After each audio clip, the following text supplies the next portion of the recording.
শ্রী শ্রী ঠাকুর মহারাজের রাতুল চরণে জানাই আমার সশ্রদ্ধ চিত্তে ভক্তি বিনম্র প্রণাম।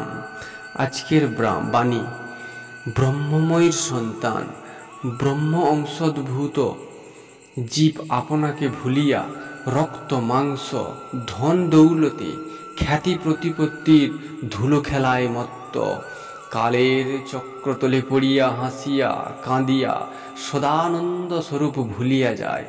জন্ম জন্ম ধরিয়া এই দেহ কারাগারে বদ্ধ হইতে চায়। আপনি আপন কারাগার দৃঢ় করে দেহি দেহি রবে ব্রহ্মাণ্ড ঝালাপালা করে। মা সন্তানের দুর্দশা দেখিয়া সময় সময় চৈতন্য করিয়া দেন। অজ্ঞানী মনে করে তার বুঝি বিপদ উপস্থিত, বোঝে না দয়াময়ী তার বন্ধন মোচন করিয়া দিতেছেন। এইসব মানুষ সমাজে জ্ঞানী বা মানি যতদিন চোখ না খুলিবে ততদিন পণ্ডিত মূর্খ সব সমান। জয় গুরু, জয় গুরু, জয় গুরু।